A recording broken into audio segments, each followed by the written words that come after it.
Right now, as you read this, you are going blind, over and over again. Every few seconds, your eyelids slam shut, drag across your eyes, and plunge your vision into total darkness. You do it around 15 to 20 times every minute, thousands of times a day. And yet you never see the darkness. The world doesn't flicker, it doesn't stutter, it stays perfectly, seamlessly bright. So where does all that blackness go? The answer is far stranger than you'd expect. Your brain is deleting time, and you have never once noticed. Let's start with the numbers because they're genuinely startling.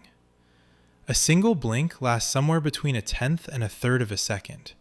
Multiply that by how often you blink, and something remarkable falls out. Across a normal waking day, your eyes are closed from blinking alone for somewhere around 30 to 40 minutes. You spend over half an hour every single day in complete darkness, and you experience none of it, not a flicker. If a light in your house switched off 30 minutes a day, you'd notice instantly. But when the light is your own vision, you're utterly blind to the blackout. Something in your head is hiding it from you. To understand what's happening, you first have to understand a problem your brain is quietly solving every waking moment. Your eyes are not cameras. This is one of the most important and least intuitive facts about how you see. A camera captures a smooth, continuous stream. Your visual system does not. Your eyes are constantly jerking around in rapid movements called saccades. Several times a second, your gaze flicks from point to point, faster than you can consciously control. And during each of those flicks, the image smearing across your retina is a useless, motion-blurred mess. If your brain showed you the raw feed, the world would look like a shaky camcorder held by someone running. So it doesn't show you the raw feed. Instead, your brain does something audacious. During each of those rapid eye movements, it simply switches off your visual perception. It goes briefly blind, on purpose, to spare you the blur.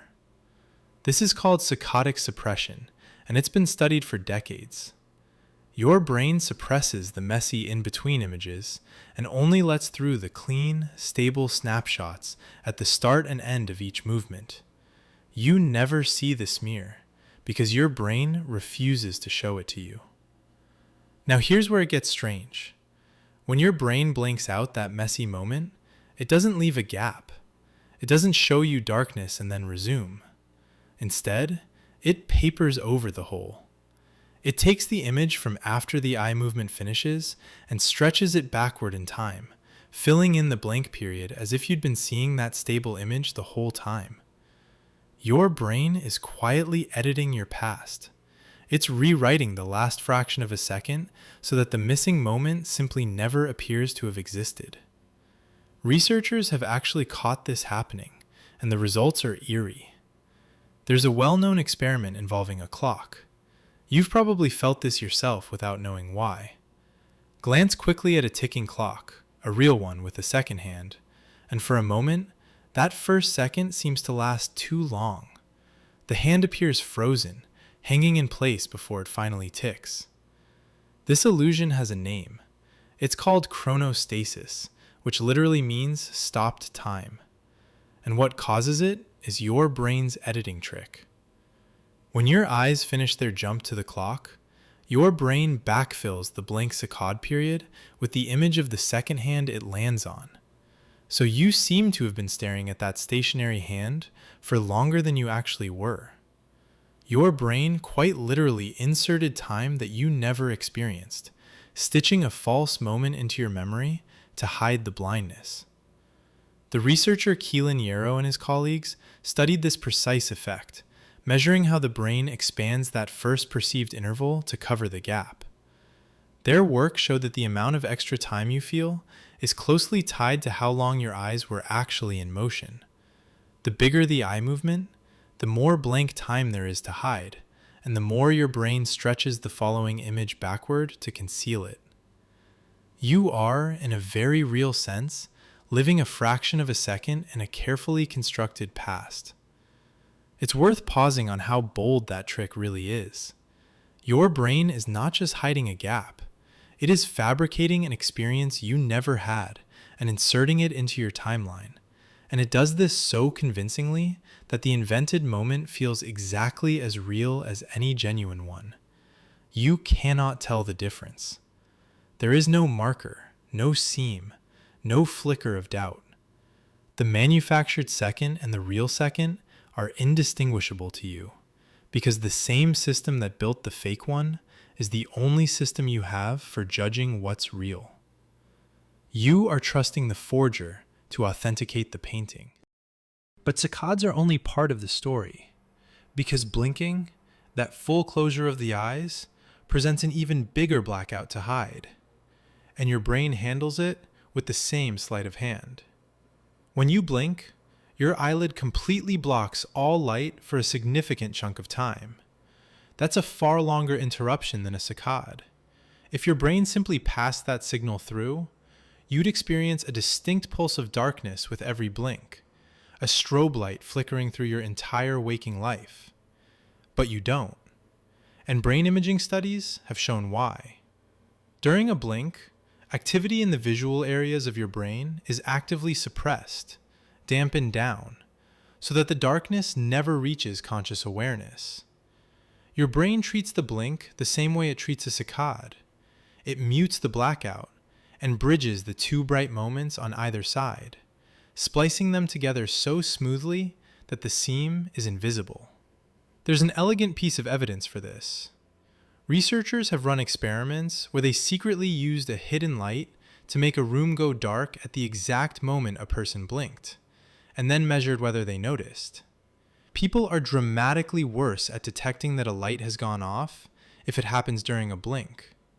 Your brain has already decided that any change in darkness around a blink is just the blink itself, and it discounts it. It's so committed to hiding the blink that it will hide a real change in the world right alongside it, as long as the timing lines up. The suppression isn't a passive gap. It's an active decision to ignore. And it can be fooled into ignoring things that genuinely happened. Think about what this really means. The continuous, stable, unbroken world you're looking at right now is not what your eyes are delivering. Your eyes are delivering a chaotic, jittering, frequently interrupted mess, full of blur and blackness and gaps. What you actually experience is a highly edited final cut, assembled by your brain from carefully chosen snapshots, with all the ugly footage removed and the cuts concealed. You are not watching a live broadcast. You are watching a movie that your brain edits in real time, and it never once shows you the edits. And this raises a genuinely unsettling question. If your brain is editing out these gaps, filling them with invented moments, and hiding the seams so perfectly that you never suspect a thing, then how much of your seamless reality is actually real? How much of what feels like direct, immediate perception is really a reconstruction, a story your brain tells you after the fact? The smoothness you take for granted, the basic continuity of being awake, is not a given. It is a product. It is manufactured, moment to moment, by a system dedicated to hiding its own workings from you. There's a deep principle hiding in all of this, and it goes far beyond blinking. Your brain's number one job is not to show you the truth. Its job is to give you a version of reality that is useful, stable, and coherent enough to act on.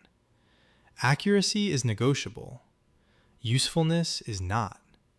A flickering, blurry, gap-riddled feed of raw sensory data would be technically more honest, but it would be almost impossible to live in. So your brain trades honesty for smoothness. It hides the gaps, invents the transitions, and hands you a clean, confident, continuous experience that feels like the simple truth, but is actually a masterful construction. Once you know this, you start to see hints of it everywhere. The way a spinning fan can appear to stop or reverse. The way you can stare at your own eyes in a mirror, flicking left and right, and never once catch them moving, even though anyone standing next to you can see it plainly. That last one is the eeriest demonstration of all. You genuinely cannot watch your own eyes move in a mirror, because in the exact instant they move, your brain has switched off your vision. The proof of your own editing is sitting there in the bathroom mirror, and you're structurally incapable of seeing it. So the next time you blink, try to remember what's actually happening behind the scenes. Your vision cuts to black. Your brain quietly discards the darkness, reaches for the next clean image, and stretches it backward to cover the gap, splicing your reality together so seamlessly that the most sophisticated editing system you will ever encounter operates completely invisibly, right behind your own eyes, thousands of times a day. You never noticed the darkness. And that was never an accident. It was the whole point. Your brain went to enormous lengths, moment after moment, your entire life, to make absolutely sure you never would.